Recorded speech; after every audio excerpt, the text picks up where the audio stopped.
Hello everyone, my name is Shaifadzila Omorali and I am from the University of Manchester, the School of Education, Environment and Development.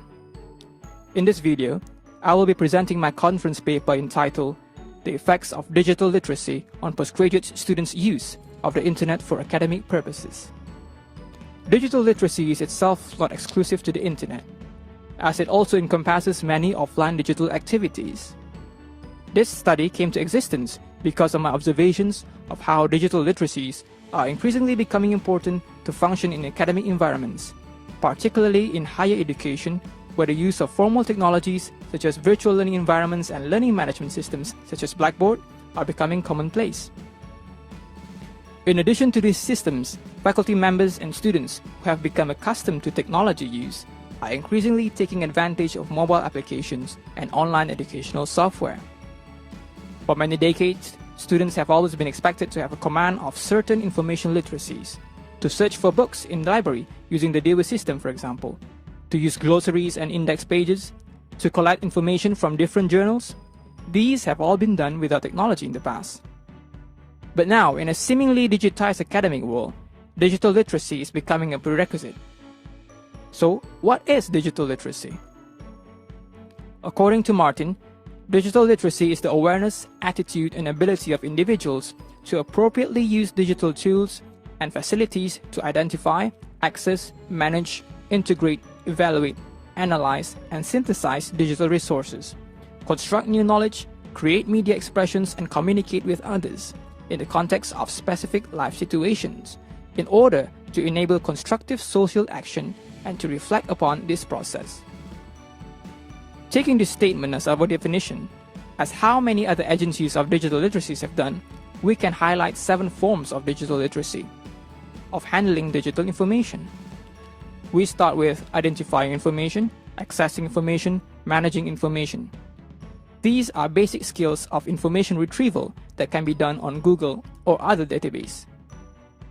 Beyond the basic is using advanced search features, Boolean terms and key tags such as articles DOI, a book's ISBN or ISSN number, and reverse image search, for example. Then we move on to a higher order set of skills: integrate information, evaluate information, analyze information, and synthesize information. These involve the management of different types of information and negotiate understanding or even new meaning from these information. Such practice can be seen in writing literature reviews, where the findings of several articles are synthesized, or in meta-analysis, where sets of empirical evidence are reanalyzed. Evidently, digital literacy is demanded of students to different extents in higher education, ever more so in postgraduate level. Now, the target population of this study is thus the postgraduate student population, who are expected to make use of management systems such as Blackboard, that has risen in its use in universities. In the United Kingdom, a 10-year report prepared by the University and Colleges Information Systems Association, or UKISA, almost 5 years ago found that the use of Blackboard has doubled from 34% to 60%. I expect this to have increased further by this year.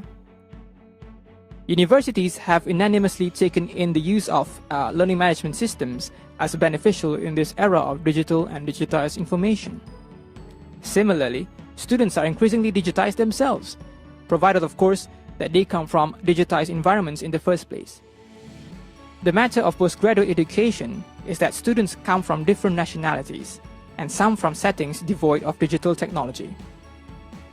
My interest in this research admittedly stemmed from having a friend who came into postgraduate education having never ever seen a computer, let alone the internet, on a frequent basis.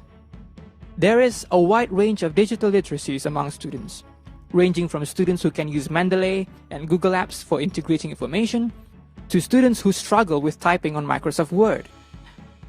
Before I move on, it is also worthwhile to note that this study is part of a bigger research that I am conducting on online learning, where other lines of inquiry including digital natives and its evidence, the profiling of online learners, which digital literacy plays a big part in, and the exploration of online learning implementation policies occur.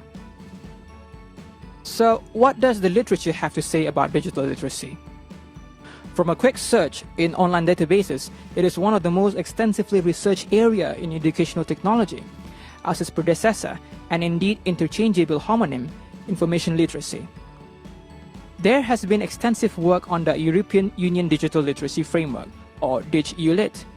Several agencies in California have also used and adapted the Digital Literacy Assessments and Curriculum Framework.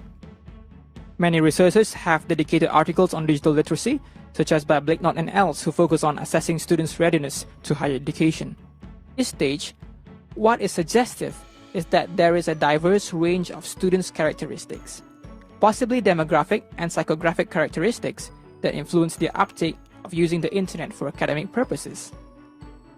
One main contributor is digital literacy, where the study suggested that there are differences in students' mastery of digital literacies, and this in turn impact on their versatility in using the internet for academic purposes. One thing that I would like to emphasize is that participants' negative opinions on technology use and ineffectiveness do not indicate lack of mastery, but rather an awareness of the literacies required to use internet for academic purposes. As I mentioned much earlier in this video, even the skill of identifying information itself is a wide-ranging skill set in its own accord. With the scope for further research, I have integrated findings from this study to my pursuit of holistically profiling learners, not just based on their digital literacies alone, but in parallel with other dimensions such as technology acceptance, study habits, learning styles, and so on. Thank you for listening to my presentation to the very end. For further inquiries, I can be reached via my email or my website www.shayoomorali.net.